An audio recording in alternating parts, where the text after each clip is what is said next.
Could we please all stand for the playing of the national anthem?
Thank you. Please be seated.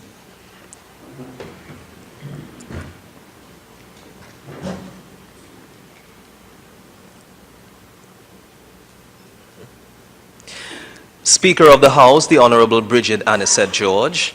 Minister of National Security, the Honorable Major General Retired Edmund Dillon. Chairman of the Joint Select Committee on National Security, Mr. Fitzgerald Hines. Members of the JSC on National Security. Other members of Parliament. Specially invited guest, Mr. Alan Camp. Clerk of the House, Mrs. Jackie Sampson Miguel. Clerk of the Senate, Mr. Brian Caesar. Ladies and gentlemen, members of the media, good morning. My name is Atiba Wilshire, and I am the Master of Ceremonies for today's proceedings. It's my pleasure to welcome you all here to this symposium being put on by the Joint Select Committee on National Security. The symposium is being put on to address the prevalence and growth of private security companies in Trinidad and Tobago and the absence of regulation and the impact of such on national security. I must tell you a little bit about the objectives of this symposium. They are, one, to gain a comprehensive understanding of the current state of the private security industry by examining the genesis and growth of the industry. Two, to assess the regulation of the private security industry in Trinidad and Tobago, and to evaluate the sufficiency of existing legislative supervision of the industry. And three, to provide recommendations to Parliament in relation to the effective management of the private security industry. I must also tell you that this symposium is being broadcast live on the Parliament Channel 11 and on Parliament Radio 105.5 FM and also on our YouTube channel, ParlView. Without any further ado, I am now going to invite to the podium to give some introductions and welcome the Chairman of the Joint Select Committee on National Security, the Honorable Mr. Fitzgerald Hines.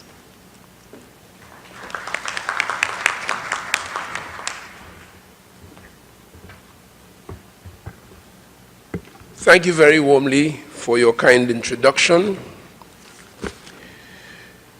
A very good morning to each and every one of you. The pleasure is mine to welcome each and every one of you from near and far as the United Kingdom, to this symposium on the matter of the prevalence and growth of the private security companies in Trinidad and Tobago, the absence of regulations, and the impact of these on national security. That so many of you have taken time to be here indicates that you have placed considerable importance on this matter, and enough, at any rate, to be here with us. By way of formal introduction, I am Fitzgerald Ethelbert Hines, Chairman of this Joint Select Committee on National Security, and our committee comprises of the following persons whom I should ask to stand and identify themselves as I call their names. The Vice Chairman of this committee, Mr. Prakash Ramana, Member of Parliament. Mr. Nigel De Freitas. Yes, thank you very much. Who is as well the Vice President of the Senate. And of course, Senator Paul Richards, Independent Senator Paul Richards. We have others among us, including Mr. Faris Al-Rawi, the Attorney General of Trinidad and Tobago, Ms. Nicole Oliver, Member of Parliament, who is, I think she will be with us very shortly, and of course Mr. Wayne Sturge, who we expect as well. This Joint Select Committee has always been ably assisted by, supported by, a very strong secretariat led by Mrs. Jackie Sampson Miguel, who is as well the Clerk of the House, please. And of course, Mr. Caesar, who is the Clerk of the Senate. We have with us this morning as well on the head table, as you would have recognized, the Honorable Minister Edmund Dillon, Major General Edmund Dillon, the Minister of National Security, and of course, all the way from the United Kingdom, Mr. Alan Clamp, who is the Chief Executive Officer of the agency in the United Kingdom that is responsible for regulating the private security industry, Mr. Alan Clamp. Let us welcome him Trinidad style.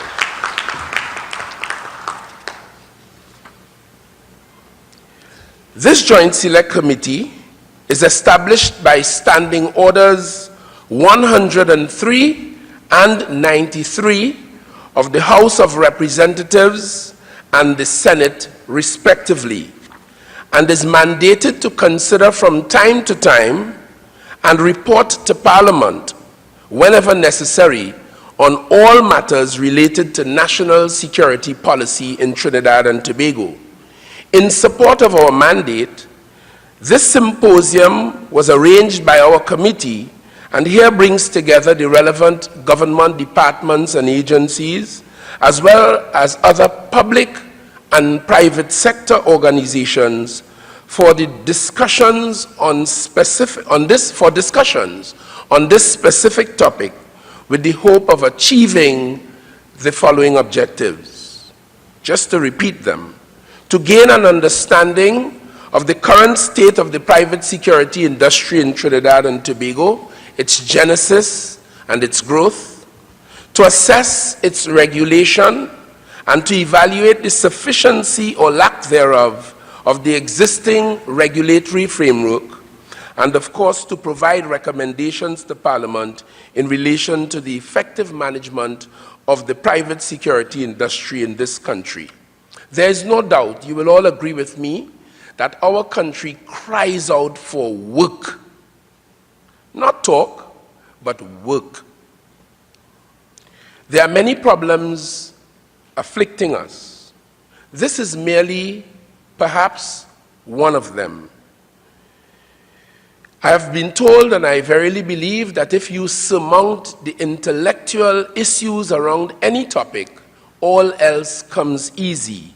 And this forum was designed to present us with an excellent opportunity to peruse the matters and the issues intellectually and to have sensible discussions with a view to arriving at an approach to solutions, and as we do so, we are all thoroughly informed.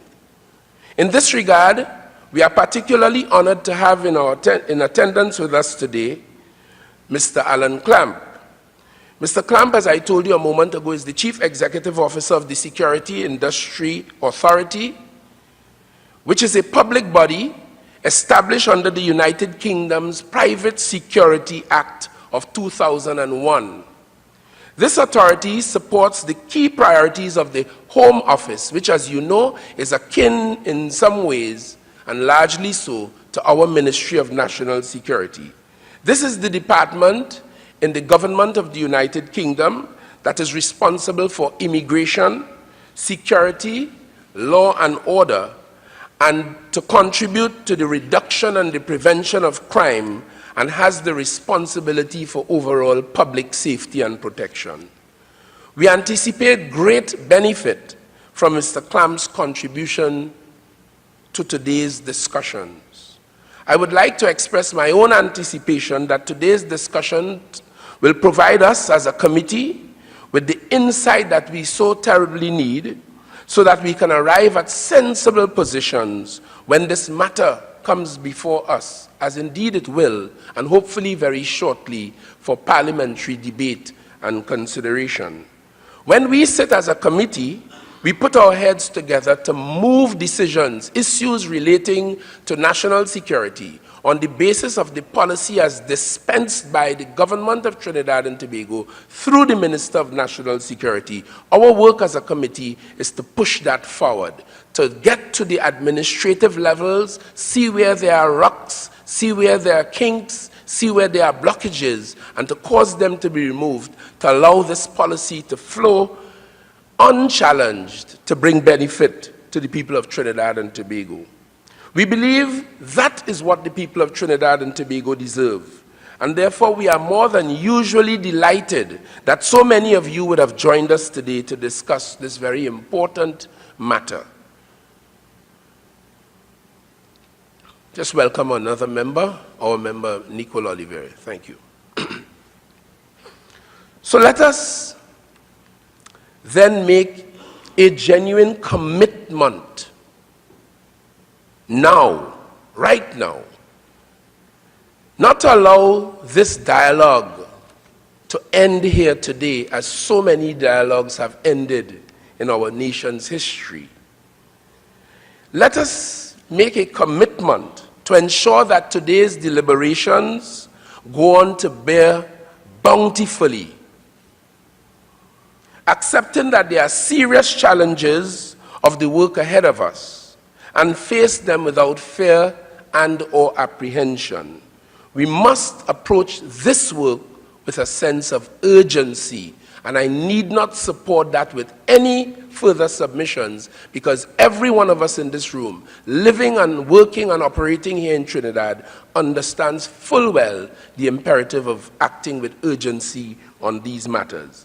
It is against this background that I say again, welcome to each and every one of you as I make open this important conversation on private security in Trinidad and Tobago, and as I now invite my colleague, hard-working and forthcoming as he always is, Senator Paul Richards, to share with you the rationale for this activity. Thank you very much.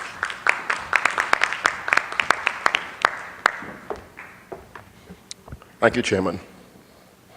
Speaker of the House, the Honorable Bridget Anisette George, the Minister of National Security, the Honorable Major General Retired Edmund Dillon, Chairman of the Joint Select Committee on National Security, Mr. Fitzgerald Hines, other members of the Joint Select Committee on National Security, other members of Parliament, specially invited guest, Mr. Alan Clamp, CEO of the Security Industry Authority, SIA of the UK, the Clerk of the House, Mrs. Jackie Sampson-Miguel, Clerk of the Senate, Mr. Brian Caesar, members of the Trinidad Tobago Defense Force, members of the TNT Coast Guard, members of the TNT Police Service, stakeholders in national security joined today.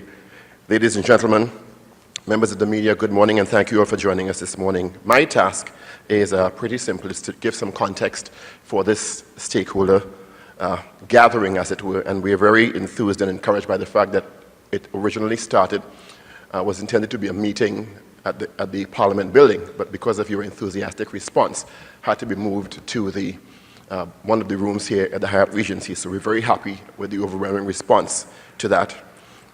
As the Chairman indicated earlier, the Joint Select Committee on National Security was established by Standing Orders 103 and 93 of the House of Representatives and the Senate respectively, and mandated to consider from time to time and report to the Parliament wherever necessary on matters related to national security policy in Trinidad and Tobago.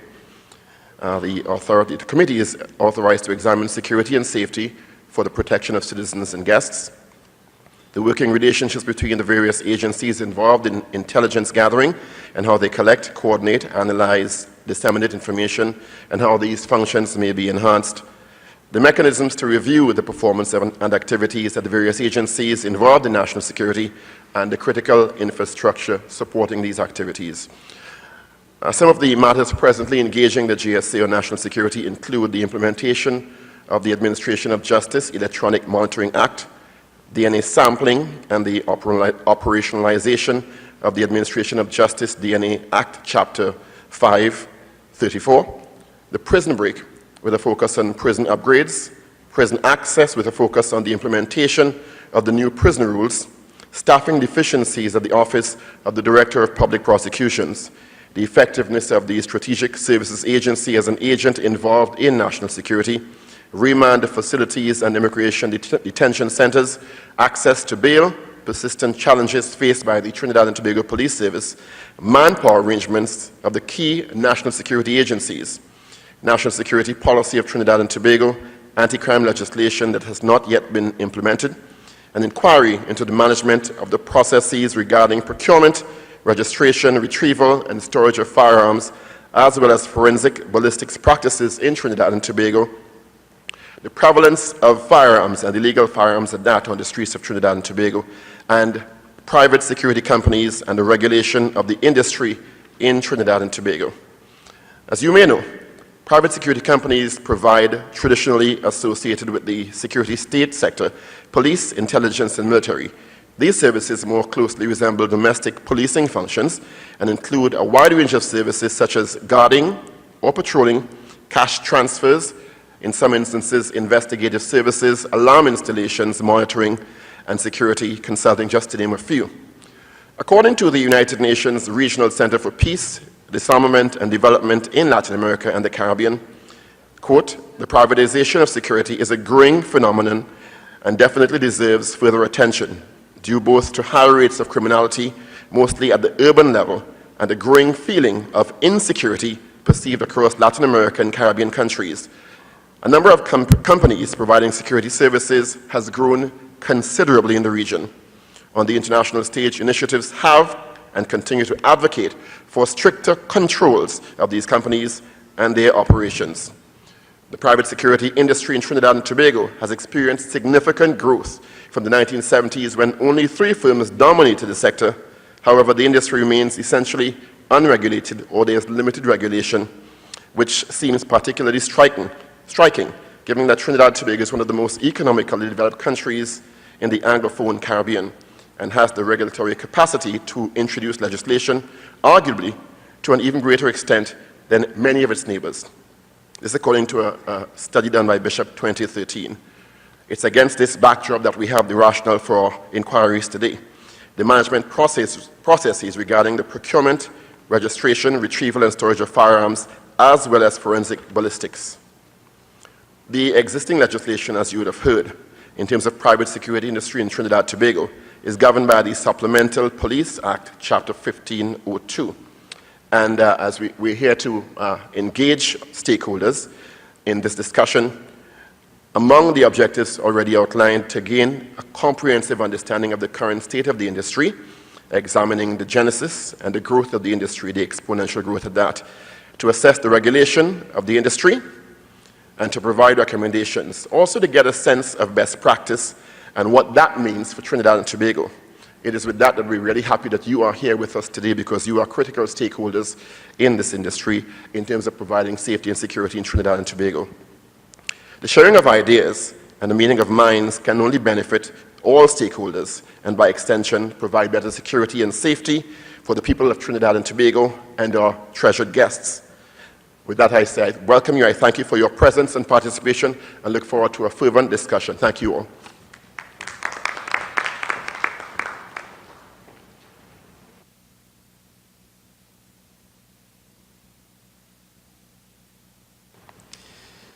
Thank you very much, Senator Richards. At this time, we would have to give the government's perspective on the theme for this symposium, Mr. Curtis Belford, the Assistant Deputy Director of the Office of Law Enforcement Policy, or OLEP.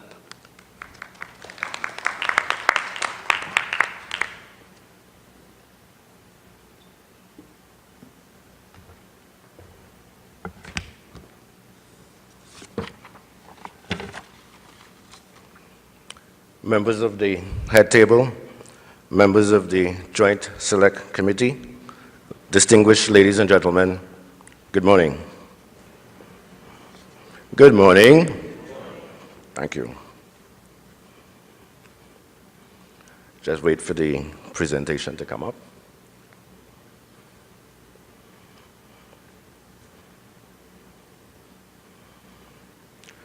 So, in its simplest sense, security can be defined as the state or condition of being protected from some form of danger or loss or any other non-desirable event. Private security serves 3 basic functions: physical security, information security, and personnel security. It involves very comprehensive programs to protect the assets of an organization and to reduce losses. Simply put, organizations provide security-related services to a specific clientele for a fee in order to protect their persons, private property, or interests from various hazards. So, private security in Trinidad and Tobago. Local and international developments contributed to the shaping of the local private security industry. The 1970 uprising heightened security awareness in the banking sector. The 1990 attempted coup triggered security concerns in both the business sector and residential communities. The 9/11 terrorist attacks in the US resulted in multinational corporations operating locally, demanding higher levels of personal and physical security. And of course, the 1990s saw an increase in violent crime and a concomitant growth in the private security industry. So, how is security provided in Trinidad and Tobago? Security in Trinidad and Tobago is provided in two basic forms: proprietary and contract. Proprietary security is where the organization or person desirous of security services establishes their own in-house security service and hires their own security personnel directly. This happens in a number of hotels and similar organizations. Contract security, where the person or organization desirous of security services rents or contracts security services from an independent security company or protective service agency. There are two categories of private security personnel: those that are precepted and those that are not. A precept is a special license issued by the Commissioner of Police, which gives the holder limited powers relative to the enforcement of relevant laws. Precepted security officers are often referred to as supplemental or estate police officers, based on the Supplemental Police Act, Chapter 1502, which provides for officers to be assigned to specific geographical areas depending on the location of their business. With the growth and continuing growth of the private security industry, the Commissioner of Police, within the last couple of years, has been granting precepts for persons to exercise jurisdiction throughout the entire Trinidad and Tobago. Now, non-precepted security officers are known as security officers or SOs. They possess no special law enforcement powers other than those rights afforded to all citizens in the prevention of crime and the apprehension of offenders under the Criminal Law Act, Chapter 1004. While security officers possess no legal powers per se, they are often entrusted certain rights and privileges restricted to the operations on the estate on which they are employed. And here we refer to a situation, if we take Nestle, for example, employees are subject to search when they enter and leave the compound. The security officers do that based on an internal arrangement for the users of the facility. The Commissioner of Police grants approval for proprietary security providers to operate. Applicants are required to submit a letter of request to the Commissioner, the company's certificate of incorporation, photographs of the proposed security uniform, and indemnity insurance. An investigation or vetting is conducted, and once the findings are satisfactory, the Commissioner of Police grants approval to operate as a proprietary security provider.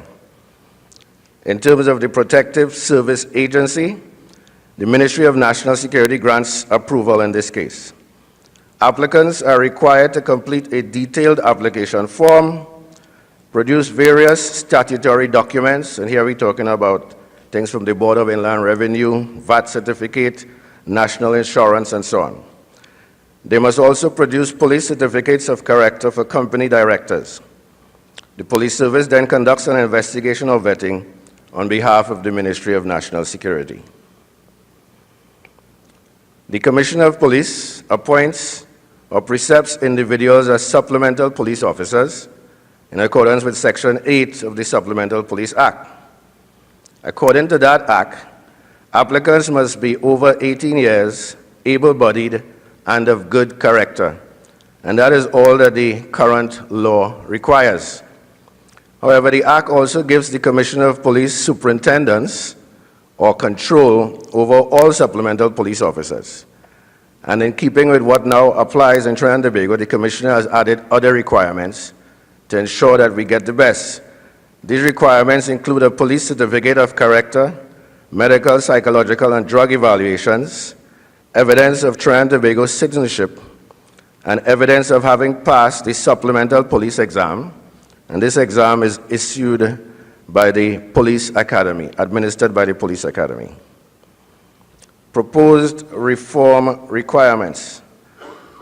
The first supplemental police legislation was established in 1906. While there have been a number of amendments since then, the legislation now requires comprehensive review consistent with the current environmental challenges. Some of the areas for particular intention include terms and conditions of employment, establishment of industry standards, recruitment and training, and a proper monitoring mechanism to ensure compliance. The justification for the new legislation: there is no overarching framework in which the industry is located. Attempts have been made since the early 1990s to enact legislation, and in 2009, the Ministry of National Security initiated the process for the enactment of legislation. Accurate figures on the size of the industry today are difficult to obtain. Approximately 20 to 25 firms operate officially in Trinidad with an acceptable standard of institutional capacity and functional guidelines, and as many as 500 firms operate in the unregulated sector, employing as many as 50,000 officers. This research was gleaned from a study done by Bishop in 2013. The Ministry of National Security recommends, and based on that, the draft Private Security Industry Bill was released in 2014.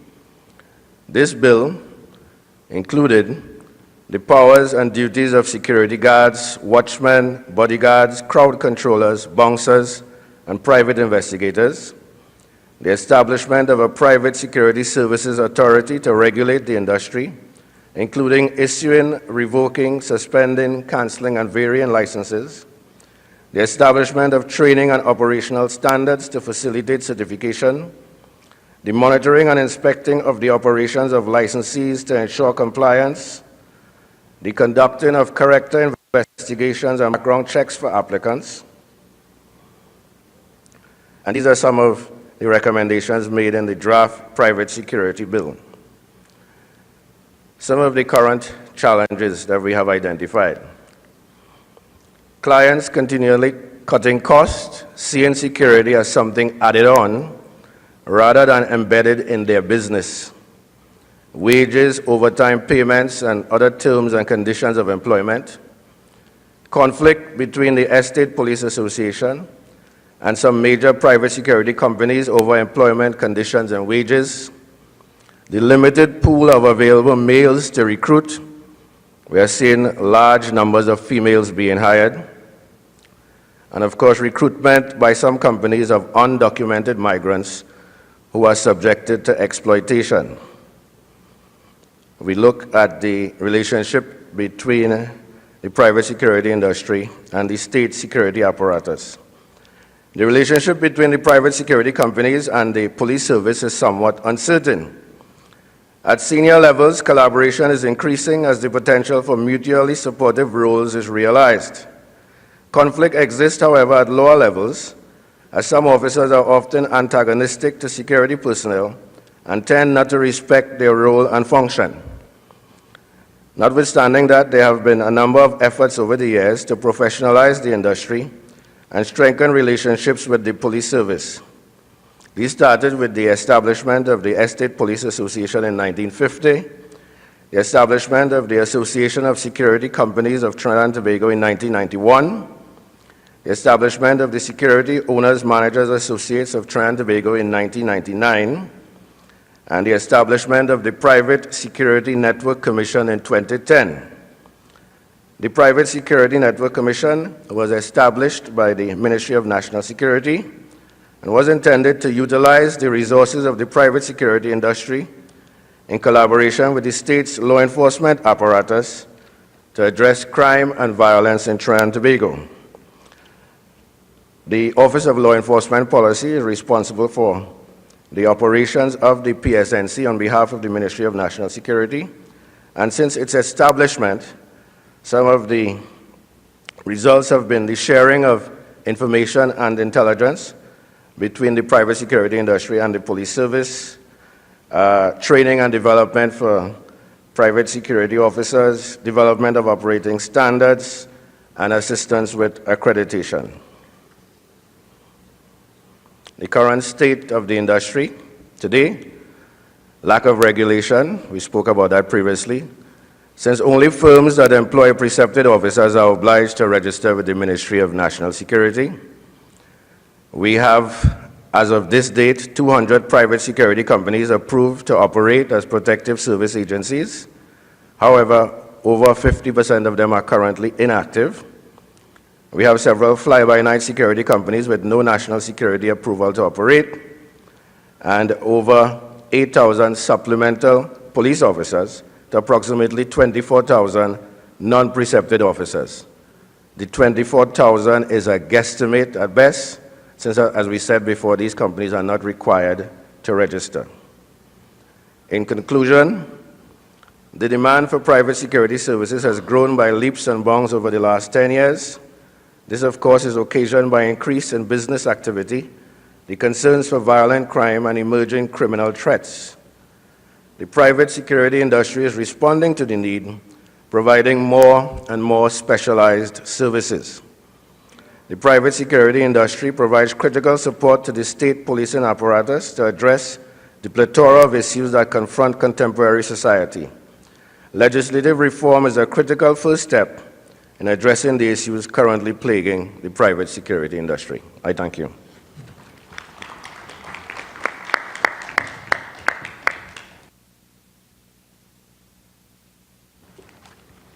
Thank you very much, Curtis, for that presentation. Speaker of the House, the Honorable Bridget Anissa George, Vice President of the Senate, Nigel De Freitas, Chairman of the Joint Select Committee on National Security, Honorable Fitzgerald Hines, members of the JSC on National Security, other members of Parliament, specially invited guests, Mr. Alan Clamp, senior officers of the Trinidad and Tobago Police Service present, Clerk of the House, Mrs. Jackie Sampson Miguel, Clerk of the Senate, Mr. Brian Caesar, ladies and gentlemen, members of the media, a pleasant good morning to you all. That morning song, kinda, but I leave it to be a a morning almost sounded like our national anthem a while ago. You know, I gave this when they were introduced and the chairman mentioned for the playing of the national anthem. I remind people it should be the singing of the national anthem. We might have to learn to sing our national anthem. For many times we go to the stadium and we are almost outplayed by the visiting country who sing the national anthem louder than we do. And this morning I think I can't sing, but I think my voice was the loudest in singing the national anthem. However, let me, in fact, extend my sincerest thanks and appreciation to the chairman and members of the Joint Select Committee on National Security for inviting the Ministry of National Security to be part of this symposium here this morning. The government of Trinidad and Tobago is in fact very pleased that the members of the Joint Select Committee found it very important to have this, what I call very timely symposium on a topic that is very important for us today, the prevalence and growth of the private security industry in Trinidad and Tobago. This interest hasn't just been started, it began sometime in 1995 when we had the first bill in terms of the private security agencies and companies bill in 1995. That bill lapsed, and another bill was introduced. Two bills were in fact introduced in 2001, and they too lapsed. In 2014, again, the private securities bill was introduced. The bill and the regulations in 2014, and also the Supplemental Police bill and regulations were also introduced in 2014. In 2016, the government of Trinidad and Tobago again looked at, very concerned again of the private security industry in Trinidad and Tobago, placed before Cabinet the policy and the regulations for the private security industry. At this juncture, that was sent to the Finance and General Purpose Committee of Cabinet, And it is at the attention of the Attorney General, the Law Review Committee at this point in time, looking at a review of the policy and the regulations of the private security industry. Now, one has to understand that when you look at the characteristic of the security landscape in Trinidad and Tobago, and it's characterized by, of course, our number one barometer, which is murder, but of course, drugs, guns, ammunition, cyber crimes, money laundering. The environment is charged. And if the environment is charged, there must be an issue where we understand in today's world, we live in a state of interdependency. Interdependency which suggests to us that there is no one entity that can treat with those plethora of issues that confront us in the national security environment. And so any government would look at what is available, what are the resources available to treat with the issues of crime and criminality in Trinidad and Tobago. And we believe, and we strongly believe, that there is a role for all in Trinidad and Tobago, including the private security industry. And we believe that in cooperation with the Trinidad and Tobago Police Service, Trinidad and Tobago Defense Force, the agencies of national security, there is a role to be played by the private security industry in Trinidad and Tobago. But before they can play that role, we must first regulate the industry. We must first bring the industry into a certain kind of standard that can complement and encourage and prepare them to execute that role effectively and efficiently. So I believe that this symposium today would contribute significantly in setting the stage, in setting the pace, in setting the momentum, and probably giving us some parameters to allow the private security industry to be brought into those standards. So while we tackle the legislative framework, while the Attorney General is looking at the policy and the legislation, there are other inputs that must come from the private security industry. I'm glad to see a number of representation here from the private security industries. And I encourage you to contribute significantly, because your contribution will make quite a lot. It probably will allow us to do some adjustment, probably allow us to do some amendments as we looked at the policy and look at the legislation. Because undoubtedly, there is a role for the private security industry to work together with the Trinidad and Tobago Police Service and other agencies of national security. And it's only by cooperation and collaboration, a strong policy, a strong philosophy of cooperation and collaboration, that we bring all the entities that are geared towards treating crime and criminality in Trinidad and Tobago, that we will be successful. So I'd encourage you to participate and contribute, and rest assured that the Ministry of National Security will do all that is in power to bring the forces together in what we call the principle of war, economy of force, concentration of force at the right time and place to treat the issues of crime and criminality in Trinidad and Tobago. With that, I thank you very much, ladies and gentlemen.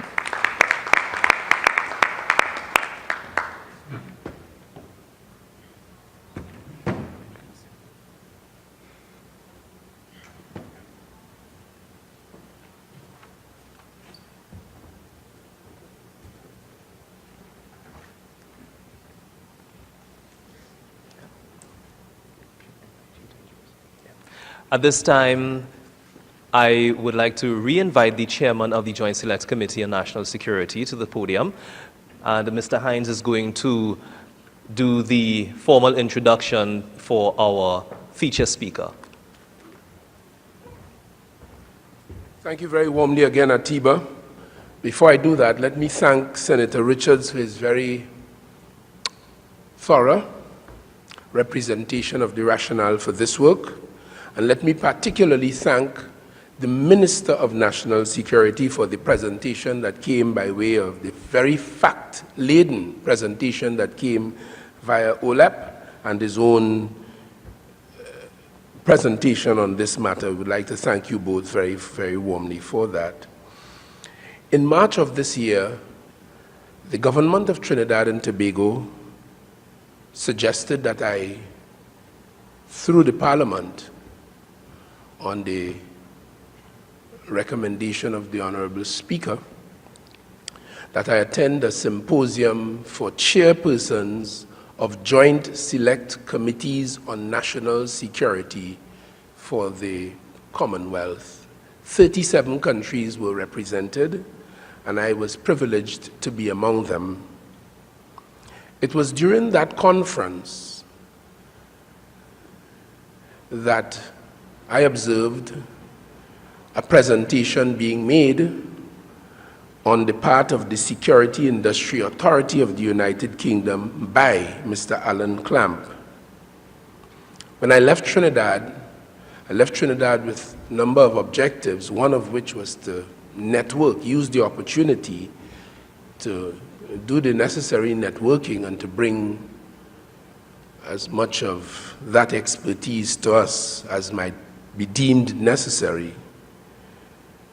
The government had indicated, through the lips of the Prime Minister in particular, that we needed to regulate, to the extent that it needed that, the private security industry in this country. So with those issues in mind, when I saw Mr. Clamp's presentation, I immediately thought to myself, it would be good to have him with us in Trinidad and Tobago to tell us how they do the thing and to see what we could glean from that.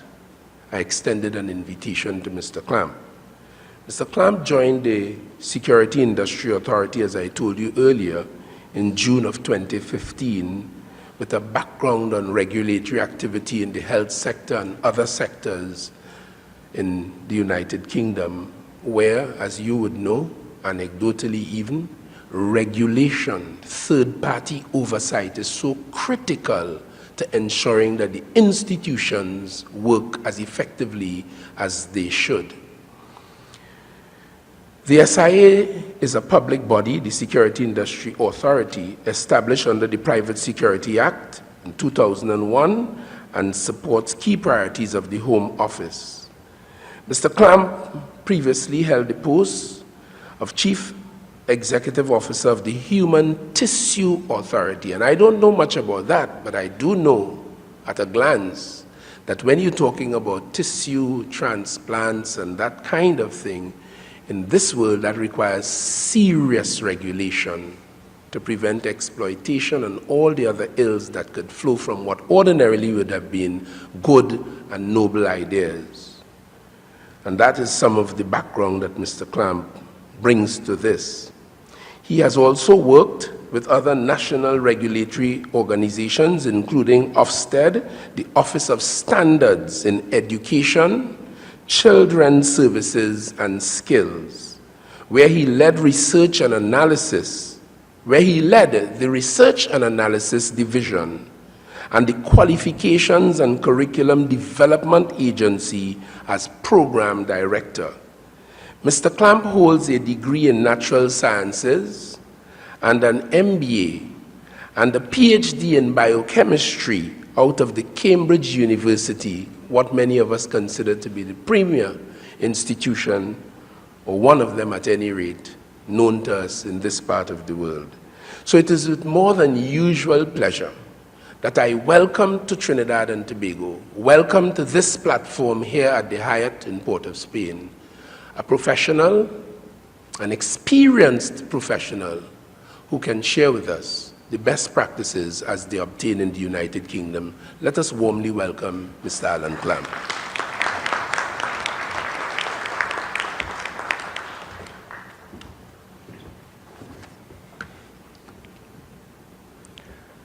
Speaker of the House, Minister of National Security, Chairman of the Joint Select Committee on National Security, and members of that committee, other members of Parliament, Clerk of the House, Clerk of the Senate, ladies and gentlemen, members of the media, good morning.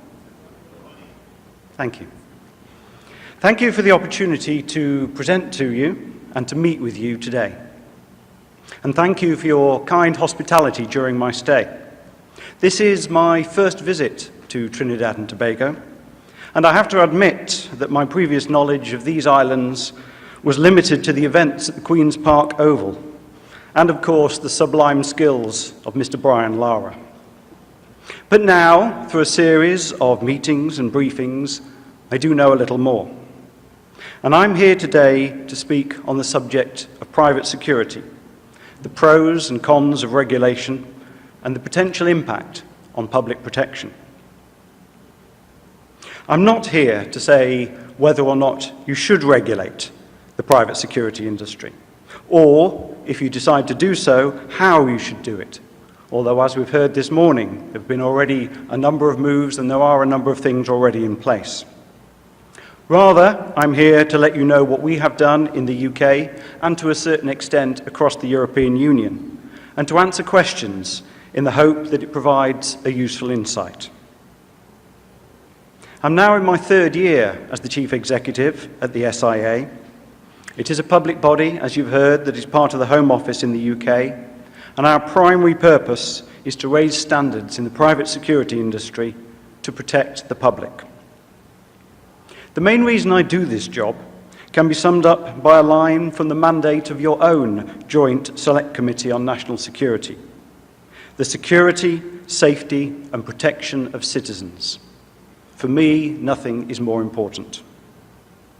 I hope that my experience of regulating the private security industry in the UK will provide useful in your discussions and decisions about further possible regulation in Trinidad and Tobago. And I should also note that this is not just a one-way street. Already, I think, through your Supplemental Police Act, I've garnered some ideas to take back with me about what more we could do to enhance the training and development of security officers so that they can reach levels described in your system as precepted. So thank you for that. I do have some slides, and hopefully they will come up on the screen shortly. Perfect. Thank you very much. Why do we regulate private security in the UK? Well, actually, I've heard some descriptions about the fact that initial discussions here might have started back in 1995, but it actually took 31 years since the first discussions in Parliament about regulation until the Act was passed in 2001. And one of the primary drivers for that was actually the private security industry itself, who looked at some of the standards in the weaker end of the market and said, actually, we would like to be regulated so that the high standards we have in certain firms and certain individuals can become comprehensive across the system. And this was championed by a number of MPs in the UK. And when we looked at it, we found that there was some substantial criminality in the existing workforce, including some serious and organised crime gangs. There was very little, if any, formal training for security officers. There was no regulation for the roles. And actually, at the start of this process, back in 2001, our primary purpose was actually to protect the public from poor quality security officers. The world has now moved on, and as I describe it, actually now we're in a place when the private security industry is playing a part in protecting the public. Just to give you an idea about the size of the regulated private security industry in the UK, we estimate a market value of somewhere between £3 and £4 billion a year. We guess, and it's no more than a guess, that there are around 4,000 private security businesses. And that, again, is something that's been alluded to this morning. We don't really know. We know about the big companies, we know about those that register with us, but we don't know about 3 or 4 people in one back corner of the country operating private security services in an unregulated market. And that's somewhere where we need to do more work. In terms of the licenses we issue, because we issue them to individual security officers, there are around 370,000 live licenses as we speak. And that represents around 320,000 people, because some people have more than one license to work in more than one sector. And we cover manned guarding, closed-circuit television monitoring, and close protection, bodyguarding, in other words. What we don't cover, and it was interesting to note again this morning from presentations, is what you might call in-house security. If a firm or an organisation, such as a hotel like this, has salaried security staff on its payroll, then they would not be regulated. And the reason for that was, at the time of the passing of the Act, they were considered to be less of a risk than contracted security, although they perform essentially exactly the same function, and the debate about whether they should be in scope or not continues. So the SIA is a government organisation. When it says sponsored by the Home Office, they don't actually give us any money, but they do keep an eye on us, because essentially we are based on cost recovery. All of our income comes from fees from those who are regulated. Our statutory purpose, as I've mentioned, is public protection, but we're also in the business of raising standards and preventing crime, and we work very closely with the police and other law enforcement agencies. In fact, the minister that I report to is the police and fire minister. So essentially, he has got the same remit. He's got covering police and private security, and we're in the same meetings, and that really is useful in generating that close working. We have approximately 250 employees. Around 40 or 50 of those are not based in the head office in London, but they're based in the regions. A lot of those are ex-police officers, and they have an investigatory role. So they actually go out and see what's actually happening in the private security industry, and if necessary, take action. In addition, we work with other organisations to help us assess standards in private security firms. So if you want, we outsource some of that, although we do control it very carefully. We share information with the other law enforcement agencies. And we work, as I've already said, very closely with the police, but also with immigration enforcement in terms of taking action where there are misdemeanours. So has it made any difference? It's now 16 years since the Act was passed, 14 years since we actively started regulating, and in that time there's been almost 2 million SIA-accredited qualifications. You cannot get a badge to be a security officer without a qualification. We define what's in the qualification, and then these are delivered by colleges around the country. As I've already mentioned, over 370,000 active licenses. But critically, given that we're a regulator and one of our primary functions is a barrier to entry for those who we deem not to be fit and proper, we've turned down 80,000 applications from people who want to be security officers. That's not 80,000 people, because some of them keep coming back and we keep turning them down. And they're not always turned down, some of those are revoked. So approximately half of them are from people who have had temporary visa to stay in the country. They work in the security sector, but once that right to work has gone, then we take the license back again. Still, 40,000 refused is a high figure, and I'll come back to why they're refused in a moment. When we go out and we do random checks of security officers, we find over 98% compliance, which means they've got a badge, they're displaying it, it's a valid badge, they're behaving appropriately, and so on. So in many ways, that's setting a barrier that people must achieve, and identifying registered security officers with a badge is working very well. We continue to have a debate about whether the barrier is at the right level. There are those who are very anti-regulation, who want almost no barrier, so you've not got any market force problems with supply of security personnel. And there are others who say the barrier should be higher. And that's where we come back, I think, to the debate about increasing the level of training and possibly, therefore, greater work with the police. And we've got over 800 companies in our voluntary accredited scheme, which is a quality mark for security companies.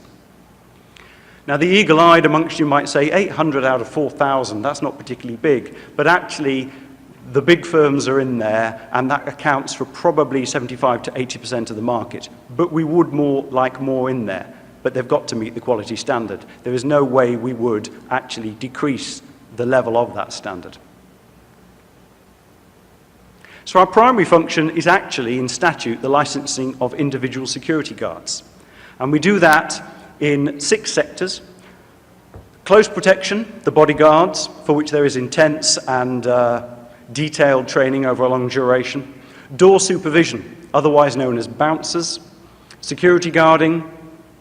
CVIT, sorry about the acronym, that's cash and valuables in transit. Strangely enough, we don't actually have to take much enforcement action there, because before firms give a man or 2 men or a man and a woman a van with £5 million in it, they generally check them very thoroughly, so there's not much for us to do. Closed circuit television, public space monitoring is a growth area, a considerable growth area. They estimate that in any town or city in the UK, you are under constant scrutiny as you move around, and typically in a city centre there are at least 5 cameras pointing at you at all times. And vehicle immobilisation, wheel clamping, to deal with bad parking, a very small part of what we do, and in fact it was rejected in England and it only happens in Northern Ireland, but it is part of the Act. And if you ever read the Private Security Act, you'll see that there are probably at least another half a dozen types of activity which we don't yet regulate, but which the government could turn on at any point, such as private investigators or areas of work in security advice or cyber security. How do we know if somebody is fit and proper to do the job so that they can have a badge? First of all, we check that they are who they say they are with a number of identity checks. We also look at their criminal records. We do this by working with another government agency. We do have problems with that, which is if individuals come from overseas, they've sometimes not got a comprehensive criminal record.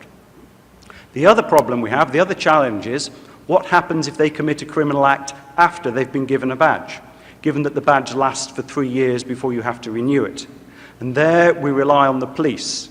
Common law police disclosures, that's CLPD. We rely on the police to give us that information in a timely manner. And that's another area where we need to work harder, because some forces do it better than others. And for information, there are 47 independent police forces in the UK, and they operate in 55 different ways, as far as I can tell. We look at right to work. We actually have 2 of our employees who are based at the Home Office in the immigration area, making sure that people who get the badge do have a right to work in the UK. And also, we have to have a declaration of mental health, particularly if there is any record in the past. And then they need to be trained and qualified so they can prove that they're competent to do the job.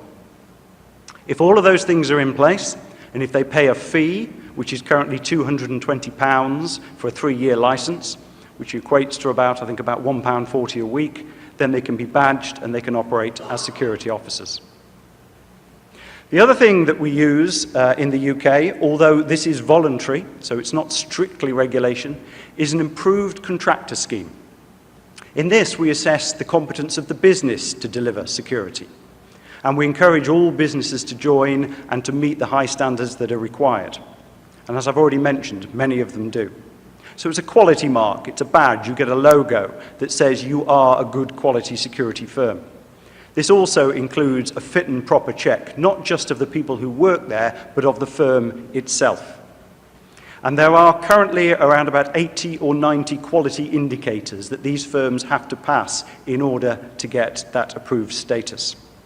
And what this does, it offers reassurance to those people who buy security and to the public. If I wanted to go out and buy some private security for my own house today, how would I know whether the company I was buying it from was any good? If it's on our approved contractor scheme, I've got a lot of reassurance that it is. If it's not, I'm taking a risk. We also look, as part of this, at company history. We do financial checks. We do checks on directors. We work with Her Majesty's Revenue and Customs to make sure nobody has previously been bankrupt or have any unusual employment models. We do intelligence checks using our own intelligence database, but also working with the police and the security services in the UK. And then we conduct regular compliance checks on the firms to see how they're actually operating, even after the assessment. They have to follow the rules. And if they don't, they'll be removed from the scheme. About 18 months ago, there was a firm removed from the scheme because it wasn't meeting our standards and it lost £10 million worth of contracts overnight. So it's worth it for these firms, if they are going to get the big contracts, to make sure they fit our scheme. What do they get? They get on our register, they get the logo. It helps their improvement. They get a score when they're assessed, and they can see year on year whether their score goes up. It gives them a commercial edge for those buyers who say, we want you to be part of this club. And it gives access to us, more direct access, to give them advice and guidance, and 1 or 2 operational advantages.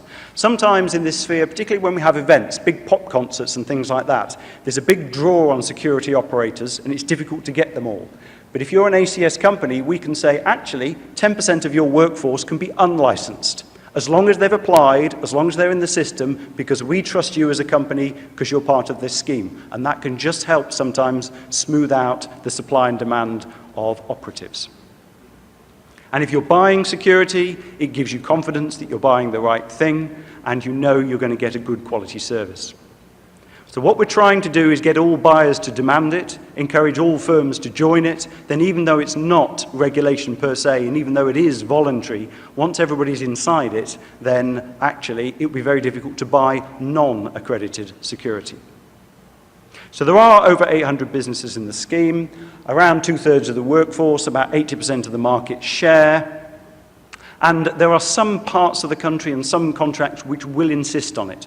In fact, in Scotland, you cannot use public money to buy security without it coming from an ACS firm. And they are currently considering in Scotland about whether they might extend that to all security, and the debate continues throughout the rest of the UK. So what do we do once we've got past those barriers to entry? Once you've got a badge or you are an approved firm, how do we keep an eye on you, and how do we make sure that you remain compliant? And what sort of enforcement action do we take? Generally, we follow a very similar compliance model to other regulators and work very closely with the police. We use the national intelligence model to know where we should be going. We've only got 250 people regulating 320,000 people, so we need to use that intelligence to know where to go and look. And basically, a lot of the time when it comes to enforcement, it's very important to note that we don't generally do a lot of that on our own. If we go to an establishment to look at what's happening, we often arrive with the police, we work together. If we can't prosecute people under our own act, then maybe the police can prosecute them. Maybe the Inland Revenue can prosecute them. And sometimes it works the other way around. They use our act to get prosecution. This is very much the sort of the Al Capone defense. If you can't lock somebody up for being a gangster, get them for tax fraud. But ultimately, if it stops them working in the sector, then it works. So just an idea there of some of our enforcement partners. We've got the police, we've got revenue and customs, we've got immigration. We've also got local authorities, because if you're looking at door supervisors, all pubs, music venues and so on have to have a license to perform that function. And if they don't have adequate security, if they ever use unlicensed guards, then we can shut them down as well. One of the things that really hits those hard who do not comply with the regulation is when we can hit them in the pocket, not just with prosecution. So more and more now we're using the Proceeds of Crime Act in the UK. So not only will we take licenses away, we'll take status away from an ACS firm, but we'll then seek to recover their assets. And over the past 2 years, this has amounted to hundreds of thousands of pounds that we've seized from these people that we can then reinvest in our own regulation to fund further investigations to go out and gather more. And we also work with the industry. I mentioned at the start our primary function was to make sure they reached a minimum standard. Now many of them are well above that standard. Many of them are working actively with the police in certain areas. And we work with them and with our enforcement partners to do public protection jobs around the country. Just quickly, I wanted to mention that major events are a particular challenge for any country, any organisation. And over the last few years, starting with the Olympics in 2012, G8 summits, NATO summits, and other sporting events, we've contributed a lot as the SIA in this space from what we've learned, most of which we learned during the Olympics. But it is a very useful exercise, and also it's a very good way of sharing expertise and experience with other countries around the world. Our most recent visitors were from Japan, who've got both the Rugby World Cup and the Olympics coming up in the next 3 years, and they wanted to know what we had learned from our own experiences. If you've ever got time in your hands and you want to read about the security at the London Olympics, well, at a high level, nothing went wrong. But if you actually read about the organisation of it, a lot went wrong. So I'm not suggesting these are perfect models, but actually if you learn from them, then actually if you're considering now how to regulate, you can learn from the mistakes of others, including the SIA in the UK, and actually have a better model.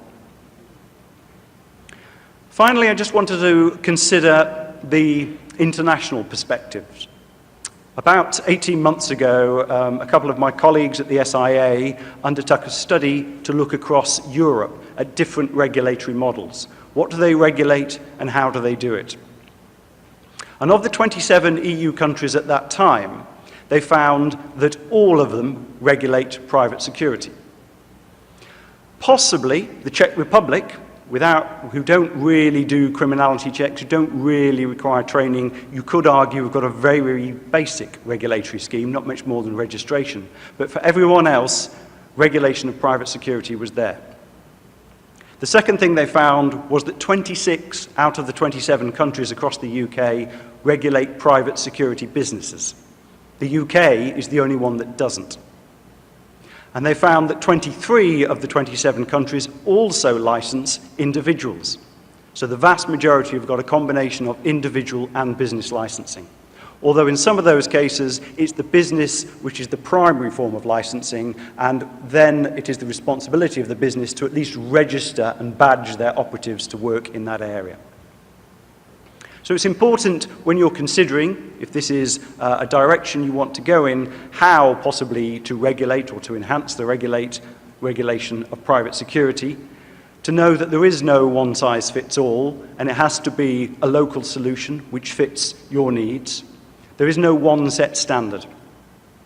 Some of it is directly controlled by the state as you look around the world. If you go beyond Europe, I know Australia has a moderately strict regulatory regime. In the USA, they rely more on an accreditation scheme for approved businesses rather than looking at the individual level. But as you look around, you will find the vast majority of countries have some form of regulation. Sometimes it's the police's job to do it, and sometimes it is, as in the UK, at arm's length. So it's a government agency. The advantage of a government agency doing it is that in the case of the SIA, we can work very closely with law enforcement partners and we can share information and intelligence. If you're completely independent from government, then sometimes we have challenges in that space, and that's what other countries have found. You've got to get the right level of regulation and the right level of demands. To give you another example, if you wanted to be a door supervisor in the UK, the training takes 4 days, 4 full days. You have some exams, you've got to demonstrate your skills, and then you get the qualification. Similar level qualifications in other parts of Europe might take 30 days, 40 days. It varies a great deal. And just in terms of what that training entails, particularly focusing on the door supervisor area, it includes such things as what is the Private Security Act and what is their role, what are their rights and their responsibilities. But it also includes counter-terrorism awareness, safeguarding training, looking for vulnerable people, and also physical restraint training and conflict resolution. So the idea is that if you ever come across a door supervisor in the UK and there is potentially trouble brewing, the first thing they'll try to do is diffuse the situation. The second thing they will do, if they have to, is undertake physical restraint, but they'll do so in a very safe and well-trained manner. And it's interesting to note the comment earlier about the potential sort of gender balance changing in security operatives in Trinidad and Tobago, because we did some research in the UK a couple of years ago and found that only 10% of security officers were female. But anecdotal evidence from the same research said, actually, where they do work, and particularly in those areas of potential conflict, they do a very, very good job. You also need to consider, if thinking about regulation, whether you would have a voluntary scheme, such as we do, or you might mandate something, so a business cannot operate at all without some form of business licensing.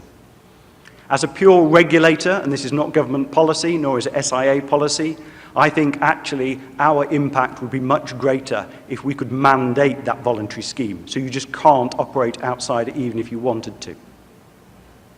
We'd also like to consider sometimes taking buyers to account, holding them to account, maybe even having an offence for buyers, because actually it's the market which drives standards more than anything else. Security in the UK is still very much a grudge purchase. If everybody in this room was a security company and I'm buying it, then 7 times out of 10, as a buyer, I'll just take the cheapest. I'm hoping nothing goes wrong. You're probably all okay. I can't differentiate you.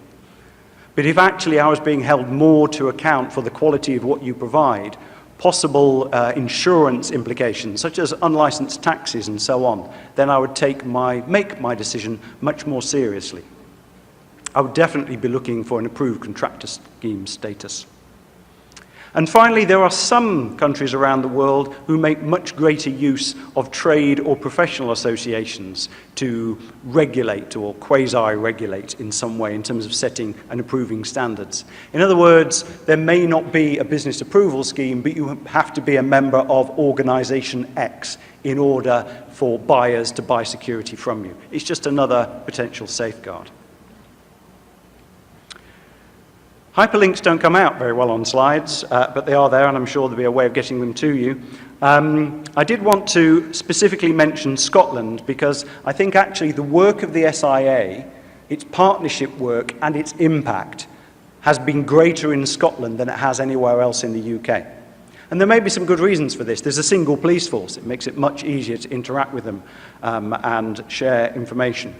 But also Scotland was one of the worst places when we started out, particularly in Glasgow, where organised crime gangs used private security as an outlet for money laundering.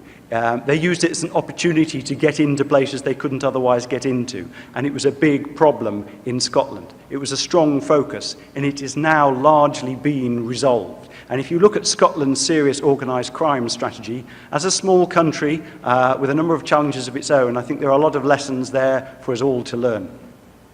And finally, if you did want any more readable, I would say, background information about the Security Industry Authority, I'd recommend looking at our annual review. It's a short document. It takes 5 or 6 minutes to read. It tells you what we do.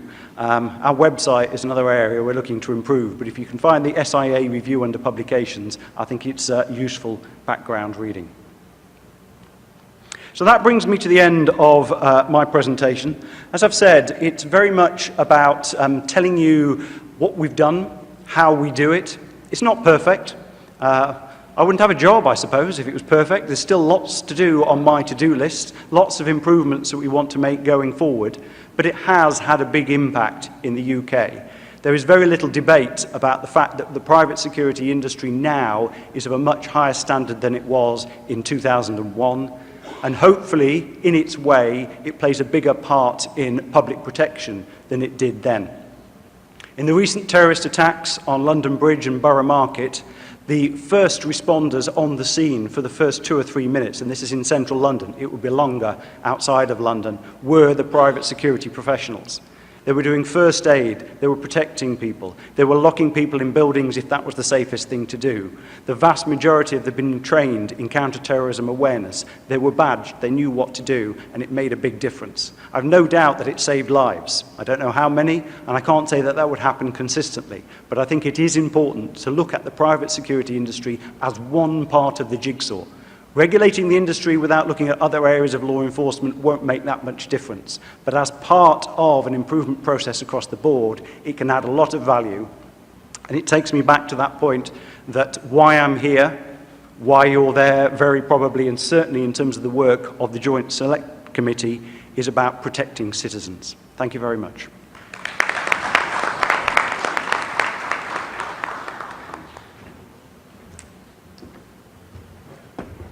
Thank you very, very, very much, Mr. Clamp, for that very thorough presentation, giving us great insight into what you do and how you do it in the United Kingdom. Let us join each other again. Ladies and gentlemen, at this juncture, I have very, very good news for you. In fact, 2 bits of good news. We have chosen this kind of forum so that we could democratize these discussions. We now will make available to you an opportunity for you to bring your thoughts, your views, your questions to Mr. Clamp, and of course, no doubt, to the Minister of National Security, who has that responsibility to the limited extent that we do in Trinidad and Tobago. But the other good news I have for you is that we'll give you just a few moments, 10 to 15 minutes. We have provided refreshments for you so that you could regain your strength and your composure and present your thoughts and your questions. Be a part of this exercise for our benefit and for the benefit of the Parliament and for the benefit of the people of Trinidad and Tobago altogether. So we break for no more than 15 minutes in our usual Trinidadian disciplined approach, and have yourselves a good time refreshing yourselves in the meantime. Thank you very much. Look forward to seeing you promptly. Thank you.